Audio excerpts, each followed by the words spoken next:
One more major topic for you, Brigadier General. Senator Marco Rubio this week said that the UFO whistleblower, former Air Force vet David Grush, is not the only high-level government official to come forward with UFO claims.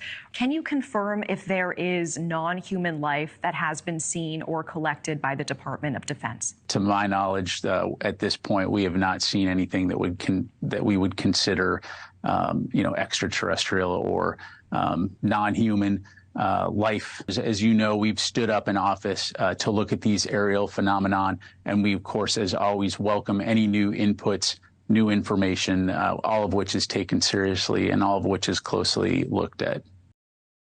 Right. Well, when I was serving as an admiral in the Navy, I worked under U.S. Fleet Forces Command.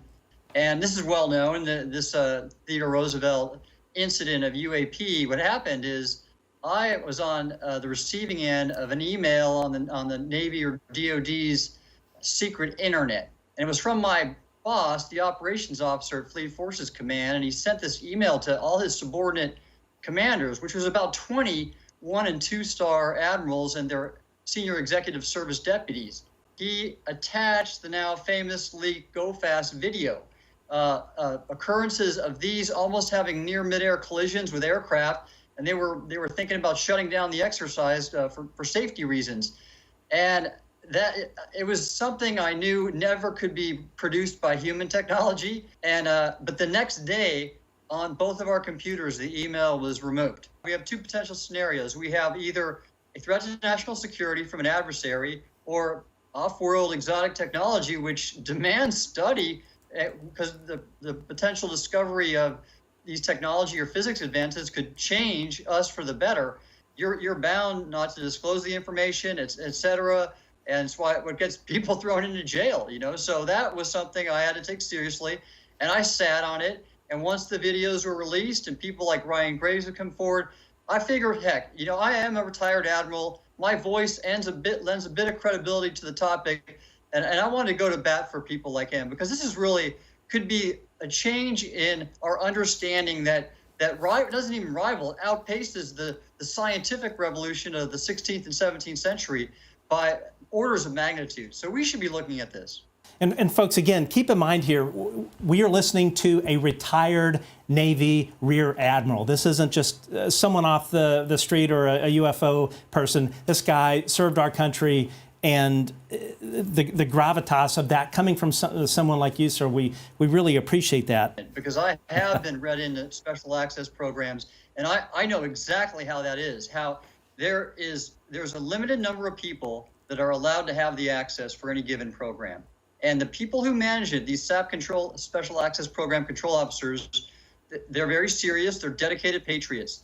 But the issue is that they can become so restrictive that people with authority and a need to know can be deemed by people with much less authority in those programs as not having a need to know, called the Wilson Memo. And this is exactly what's being addressed by that incident. Is a senior flag officer like me who was trying to understand more about these programs, and the people who were read into them, the career bureaucrats, would not allow access, and they were keeping a tight hold on it. And it kills me, because people in authority, like Congress, do need to know. And that's why David's come forward and the others I mentioned. And I applaud them, and I want to support them. AARO office, the AARO.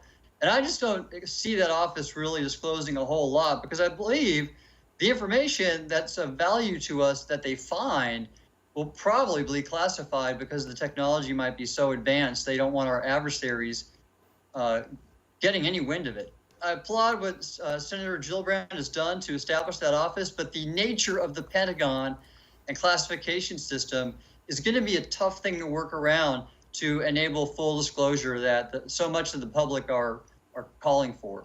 Because this is something all nations have to grapple with. Are they? There's some questions here. Are they friendly or not? Why are they interacting? What is their purpose? These are important issues right now, especially given the how. How are they doing it? This is technology we do not possess. And ultimately, I do believe the public should know now more about this. Certainly, if it's something that all nations are facing equally, This isn't us trying to gain advantage over China, in my opinion. It is about us as a civilization understanding the new nature of reality that is being thrown upon us. It's not just House committees now. It's not just the House Armed Services Committee and the House Oversight Committee. It's now going to be, apparently mid next week, the Senate Armed Services Committee will be sponsoring the exact same language, pushing for UAP transparency. That's historical and groundbreaking. You've got the most powerful authorization committees in Congress sponsoring the exact same language. The SSCI, that's the Senate Select Committee for Intelligence, the Senate Armed Services Committee, and the House Armed Services Committee. And I guess another one that we should possibly name is the Oversight Committee if Tim Burchett gets his go with them.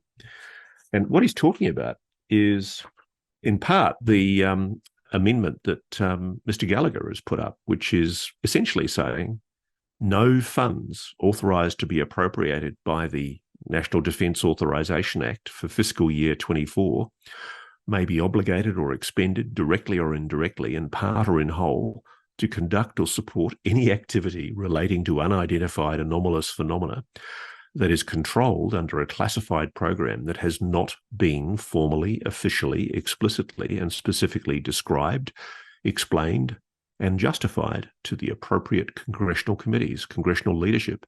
It gives holders of non-Earth origin or exotic UAP material 6 months to make it available to the All-Domain Anomaly Resolution Office. Yeah, but Ross, doesn't that just give them 6 months or more to hide their shit? Okay. People are going to question what I'm about to say. What if some of that shit is so big it can't be moved? No, seriously though, Ross, that's nuts. So you were told by someone, a trusted source, I imagine, that multiple. Let me just tell you this. I know exactly where it is. What can you tell us about these hearings? Because we had initially heard that the hearing involving the whistleblower would happen later this month. Is that still planned? Is that going to be scheduled officially? I'm not going to say who's going to be at the hearing. We're going to firm that up, and I'll let the committee announce that. But I will say that it'll happen before the end of this month. You know, we have the Pentagon pushing against us, calling some of our witnesses, telling them, you know, don't go testify before this committee. If we have to, we'll use the power of subpoena. We'll bring them in there and make them tell the truth, because this thing has been covered up. It is ridiculous. The Pentagon needs to come forth with the truth finally, and let's move on to another issue. But until then, I think we need to find out what's going on. And also, are our military, are all these pilots lying? Are they risking their lives, their careers, their retirement, everything they have, their reputations for something like this? They're not lying. They're telling the truth. Something is going on. Let's get to the bottom of it, and let's move on. Do you have classified briefings? And I know you can't tell us what happens in those briefings, but I mean, is there just like a ton of information that we don't know, that you know? There's quite a bit.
John, I want to ask you about something that's starting to gain steam here in Washington, which is UAPs, unidentified aerial phenomena. Yes, there's going to be a House Oversight Committee hearing at the end of this month Senator Schumer has put forth an amendment to the NDAA that is modeled after the JFK Assassination Records Collection Act.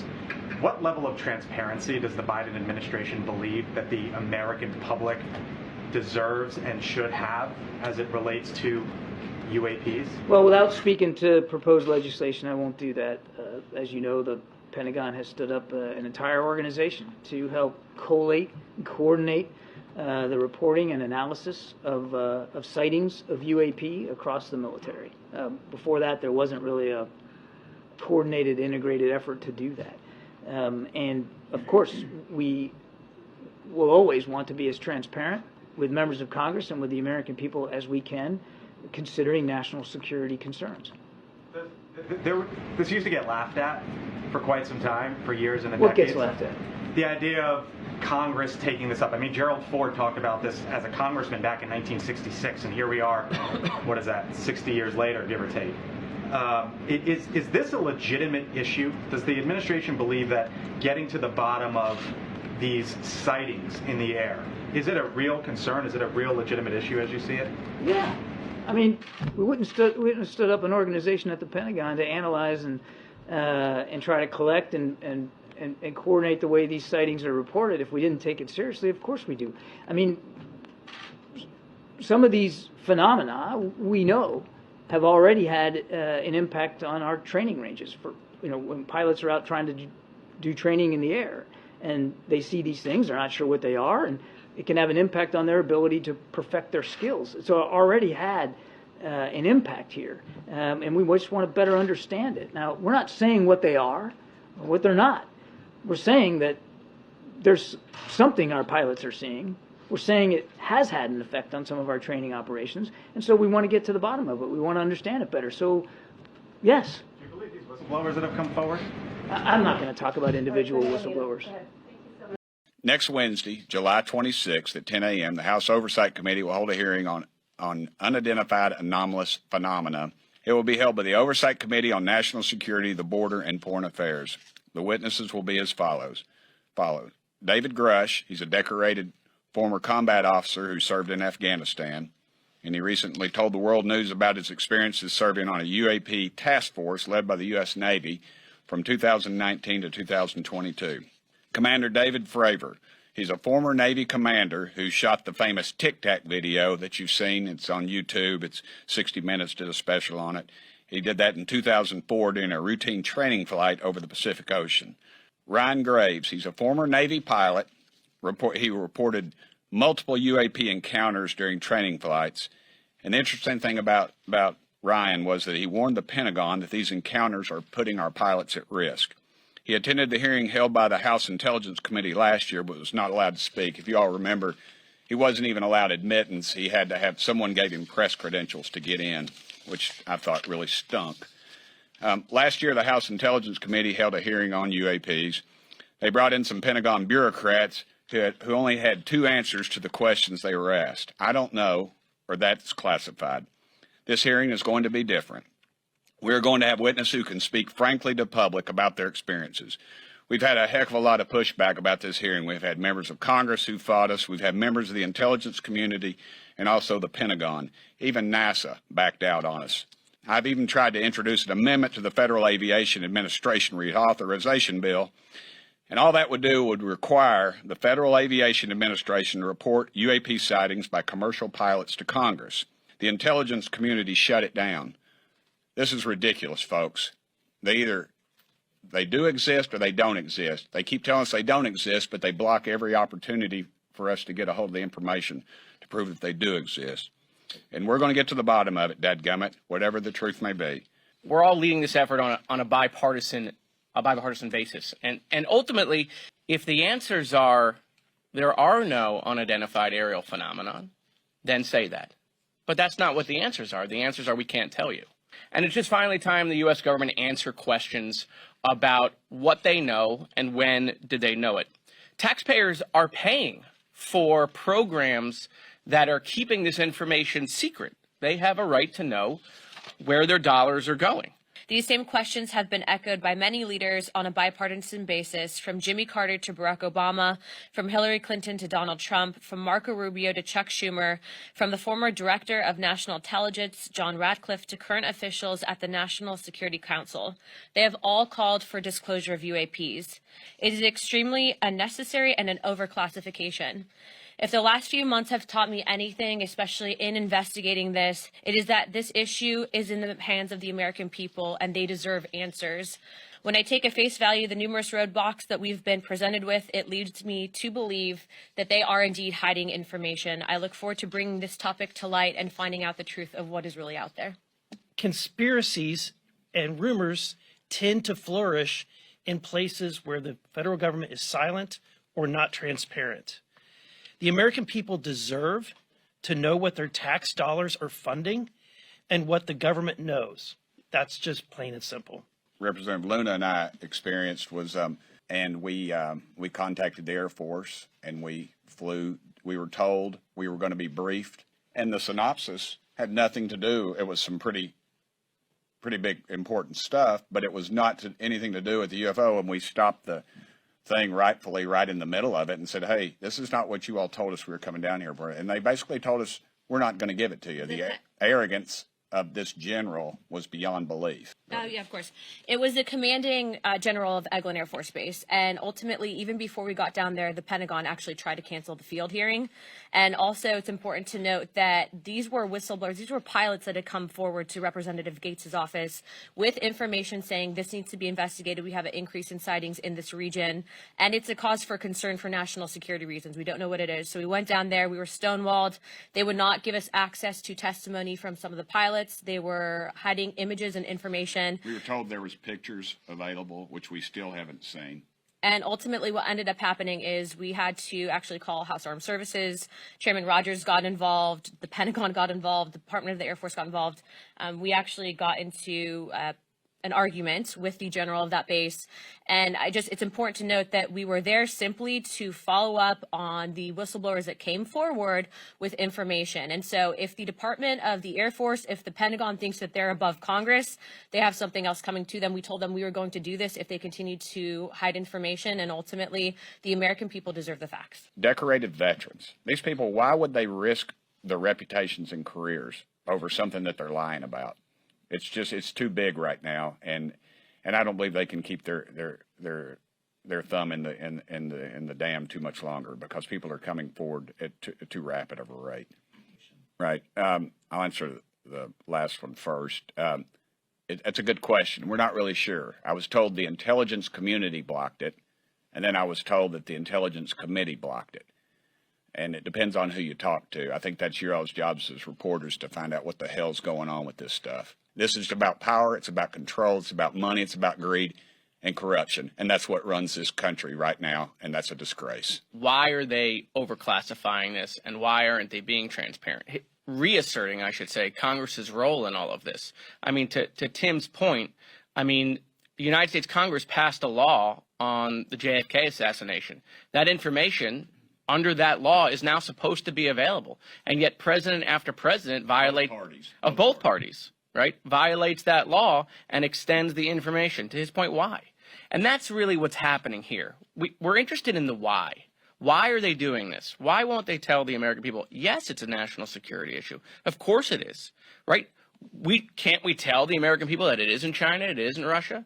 Are we okay with the federal government keeping information from the American people because they're trying to prevent us from having anxiety on all sorts of issues? I mean, if they can do it here, what else are we going to give them authority to not tell the American people because they're interested in controlling and keeping us in a bubble? I mean, that's a scary thought, that they don't trust us, that the universe is a big place. I mean, everyone learns about that in school, right? The universe is a big place. Our solar system is a big place. We're learning about solar systems far beyond. And so the idea that the human brain can't tolerate that there might be life somewhere else, I just don't accept that. Sure. I mean, we've had witnesses that have backed out on us and have told us that they received inquiries, I guess you could say, from the Pentagon. And so obviously we're over the target, and they know it. And that's why they're firing at us. And if there isn't anything, then why the push to cover it up? Why don't we know? All we want is transparency. Tell us what it is. Possibly, but I think what you're going to see is real questions. When the Intelligence Committee held that bogus meeting in the public, I mean, literally the people that they brought from the Pentagon couldn't spell UFO. That was the most ridiculous thing. I don't know if any of y'all saw that or not. And all the footage that we've seen, all the testimony, we had a pilot there who's going to be here who was denied access. That's a question the press ought to ask. Why is the intelligence community blocking everything we do? Both parties. It doesn't matter who's in the White House. The American public deserves to know. Let's get to the bottom of it. I've seen better quality videos, absolutely. Dude. Absolutely 100%, and they need to release them.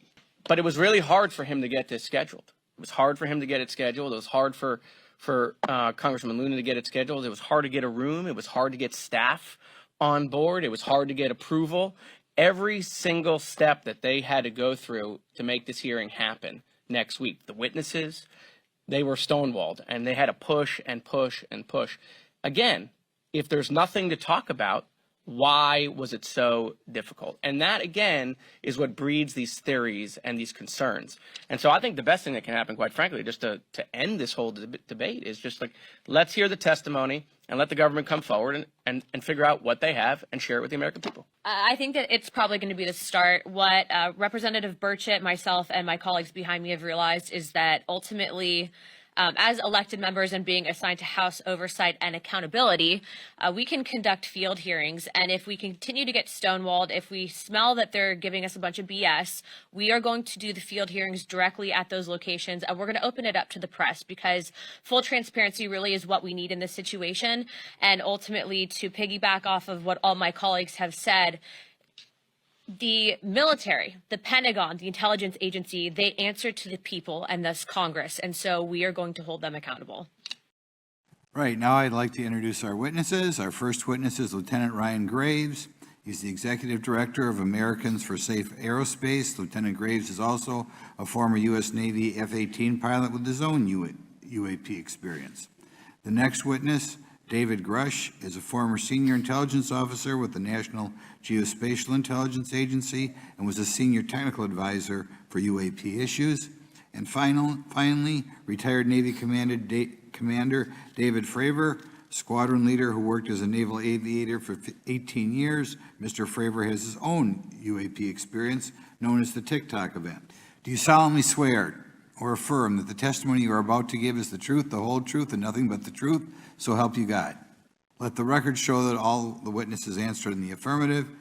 My name is David Charles Grush. I was an intelligence officer for 14 years, both in the U.S. Air Force, both active duty, Air National Guard, and Reserve, at the rank of major, and most recently from 2021 to 2023, at the National Geospatial Intelligence Agency, NGA, at the GS-15 civilian level, which is the military equivalent of a full bird colonel. I was my agency's co-lead in unidentified anomalous phenomena and transmedium object analysis, as well as reporting to the UAP task force, UAPTF, and eventually, once it was established, the All-Domain Anomaly Resolution Office, AARO. I became a whistleblower through a PPD-19 urgent concern filing in May 2022 with the Intelligence Community Inspector General.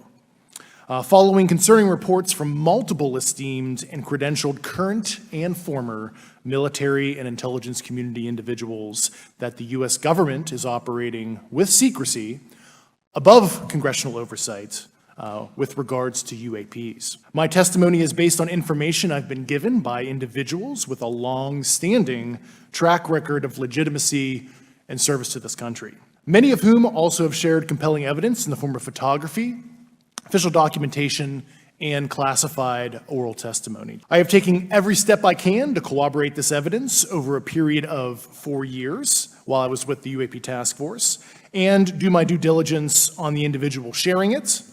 This is because of these steps, I believe strongly in the importance of bringing this information before you. Mr. Grush, finally, do you believe that our government is in possession of UAPs?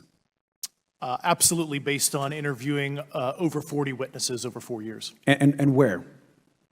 I know the exact locations, and those locations were provided to the Inspector General and some of which to the intelligence committees. I actually had the people with the firsthand knowledge provide a protected disclosure to the Inspector General. Have you faced any retaliation or reprisals for any of your testimony or anything? It was very brutal and very unfortunate, some of the tactics they used to hurt me both professionally and personally, to be quite frank. Yeah. Did you have any personal knowledge of people who have been harmed or injured in efforts to cover up or conceal these extraterrestrial technology? Yes. Personally. Have anyone been murdered that you would think, that you know of or have heard of, I guess? I have to be careful asking that question. I directed people with that knowledge to the appropriate authorities. But I do have knowledge of active planned reprisal activity against myself and other colleagues, and it's very, very upsetting to me. Coming from where? Certain senior leadership at previous agencies I was associated with. And that's all I'll say publicly, but I can provide more details in a closed environment. Okay. Well, I hope you understand that there would be bipartisan rejection of any attempt to vilify, demonize, or engage in other reprisals against our witnesses and people who are telling the truth from their perspective. Yeah, there were certain colleagues of mine that were brutally administratively attacked, and it actually makes me very upset as a leader to see that happen to other coworkers and actually superiors of mine over the last 3 years. How do you account for that response? That seems like a bizarre response. I call it administrative terrorism. That's their quiver, their tool in the toolbox to silence people, especially, the career government service cares about their career, cares about their clearance, their reputation to climb the ladder. And when you threaten that career path, a lot of people back off. But I'm here to represent those people.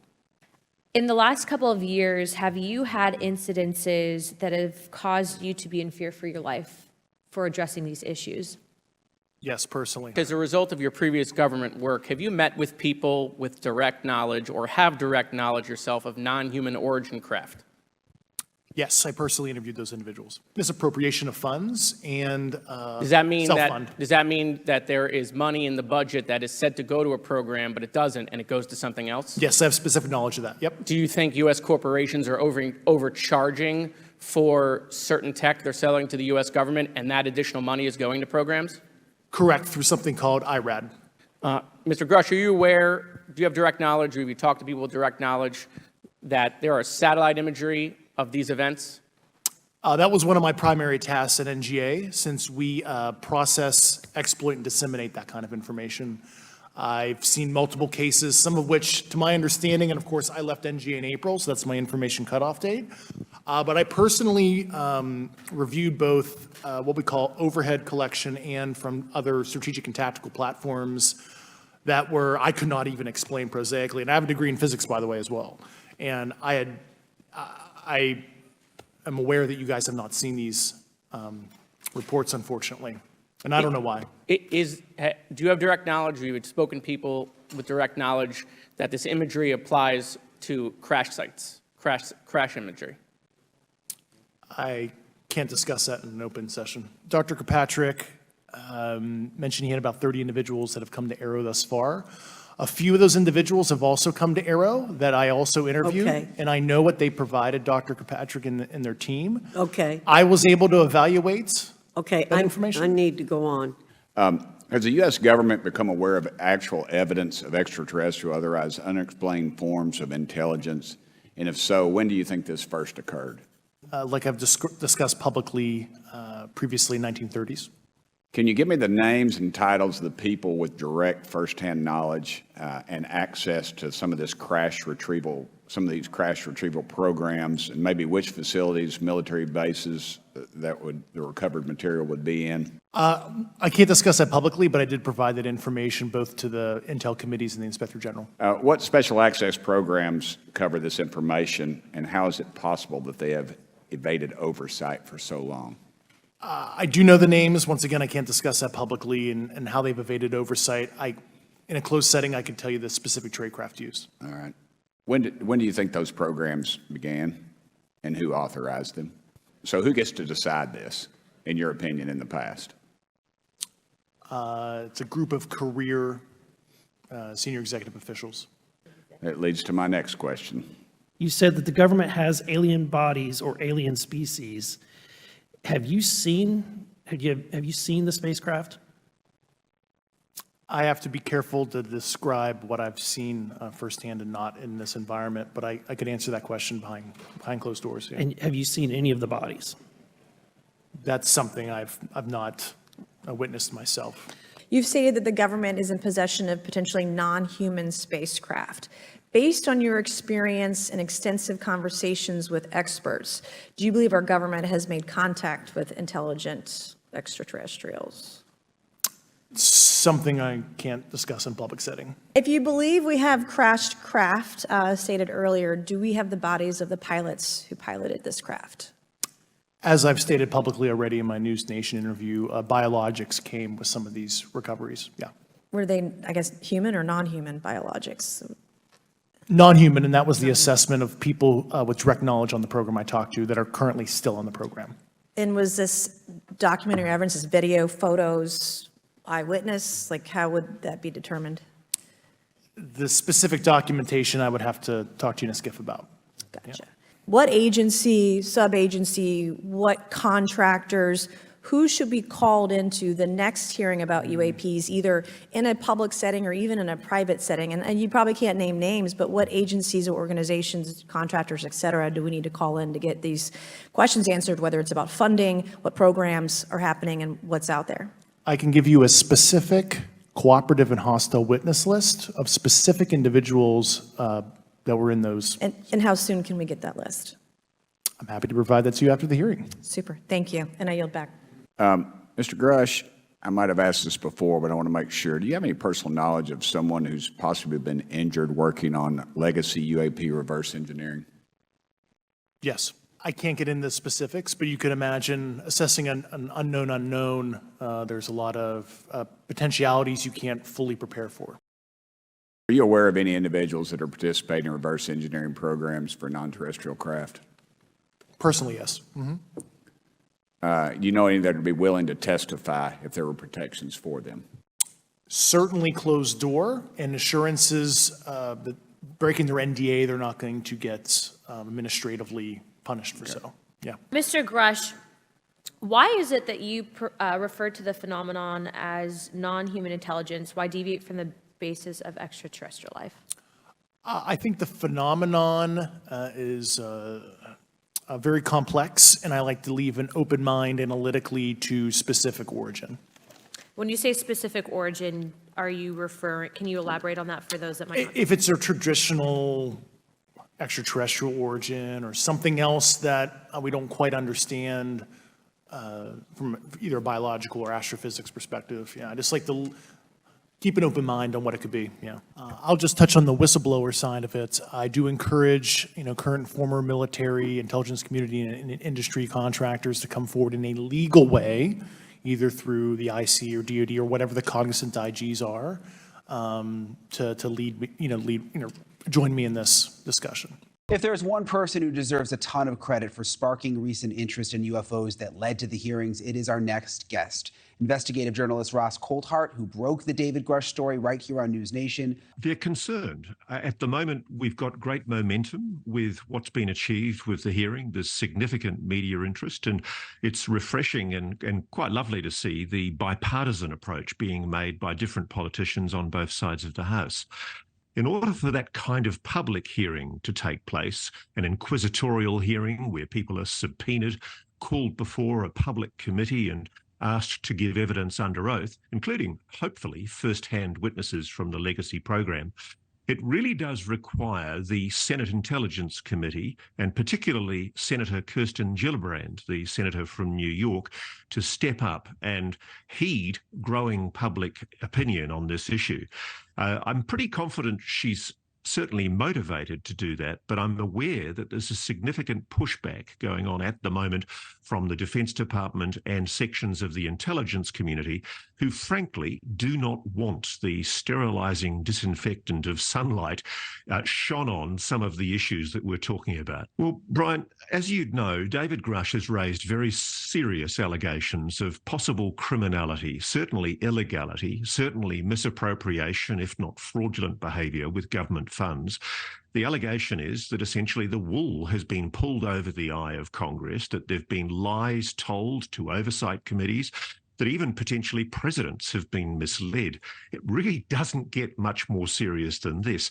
And the difficulty is there are people who are obviously responsible for this, who are presumably at very high positions in both the defence and intelligence community, and who also are very influential inside some of our biggest aerospace contractors.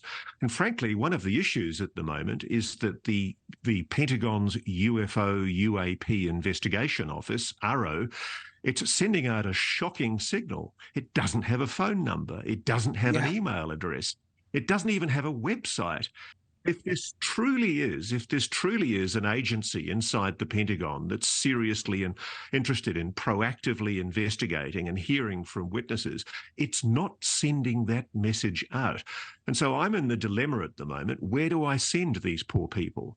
And I'm encouraging them to consider going forward to either the Inspector General of the intelligence community or the Inspector General of the Defence Force, or to, frankly, just come forward to the Senate Intelligence Committee with the evidence they have.